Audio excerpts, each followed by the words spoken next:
Bismillahirrahmanirrahim. Assalamualaikum warahmatullahi wabarakatuh. Alhamdulillahirabbil alamin.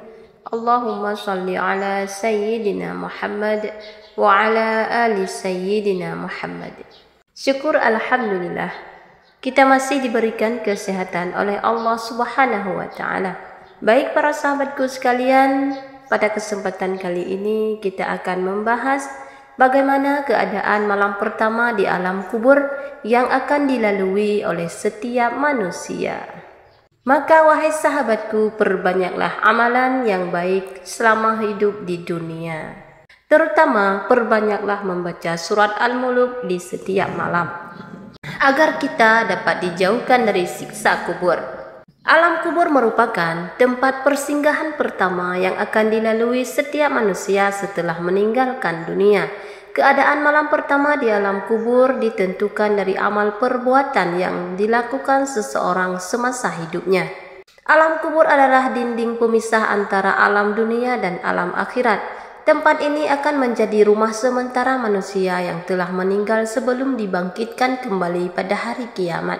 Gambaran terkait alam kubur telah banyak disampaikan dalam berbagai ayat Al-Quran dan hadis.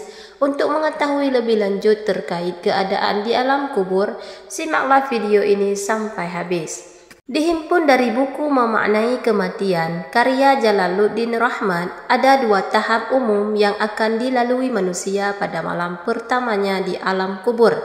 Tahap-tahap yang dimaksud yaitu, yang pertama, pada malam pertama, manusia didatangi malaikat bernama Ruman yang akan memasuki kubur. Malaikat ini bertugas untuk mengumpulkan seluruh catatan amalan yang dilakukan manusia semasa hidupnya. Kemudian tahap kedua. Pada tahap selanjutnya, malaikat Munkar dan Nakir akan datang dan menanyakan amalan manusia berdasarkan buku catatan yang diberikan oleh malaikat Ruman. Kedua malaikat itu akan berdiri di sebelah kanan dan kiri manusia untuk mengajukan berbagai pertanyaan. Jika pertanyaan dijawab dengan baik, Munkar dan Nakir akan menceritakan mengenai alam surga dengan penuh keramahan. Dan jika tidak dapat menjawab, manusia tersebut akan mendapat siksa kubur yang penuh dengan api. Setiap pertanyaan pada malam pertama di alam kubur akan menjadi penentu nasib manusia di alam akhirat yang kekal. Hal ini juga telah dijelaskan secara rinci oleh Rasulullah SAW dalam hadis berikut ini, yang artinya keburukan adalah persinggahan pertama dari persinggahan-persinggahan akhirat. Bila seseorang selamat dari keburukannya, maka setelahnya lebih mudah darinya. Bila seseorang tidak selamat dari keburukannya, maka setelahnya lebih berat darinya. Rasulullah SAW juga bersabda, "Aku tidak melihat suatu pemandangan pun yang lebih menakutkan daripada kubur." Hadis riwayat At-Tirmizi dan Ibnu Majah. Dihasankan oleh Syekh Al-Albani.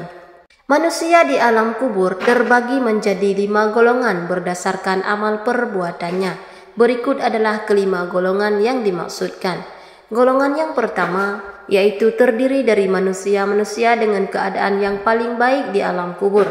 Mereka adalah para nabi dan rasul sebagaimana tercantum dalam hadis berikut ini. Sesungguhnya Allah mengharamkan bumi untuk memakan jasad para nabi. Hadis riwayat Al-Hakim. Kemudian golongan kedua terdiri dari para syuhada, yaitu orang-orang yang wafat dalam keadaan jihad di jalan Allah. Mereka akan mendapatkan nikmat kubur serta diselamatkan dari fitnah dan azab kubur. Kemudian golongan yang ketiga terdiri dari orang-orang yang mendapatkan nikmat kubur setelah melalui fitnah kubur. Mereka akan mendapat berbagai kenikmatan surga ditemani oleh amalan-amalan salehnya selama hidup di dunia.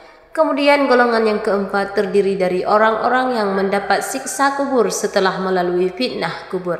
Mereka tidak akan disiksa selamanya, sebab meskipun melakukan dosa, mereka masih memiliki iman di dalam hatinya. Kemudian golongan yang kelima terdiri dari orang-orang yang mendapatkan siksa kubur terus-menerus. Mereka adalah orang-orang kafir dan orang munafik. Serta kubur untuk golongan ini tidak akan berhenti sampai hari kiamat. Demikian wahai sahabatku, itulah beberapa keadaan malam pertama di alam kubur yang akan dilalui oleh setiap manusia. Semoga kita dapat merenunginya. Semoga kita dapat dijauhkan dari siksa kubur oleh Allah Subhanahu wa Ta'ala. Amin ya Rabbal Alamin.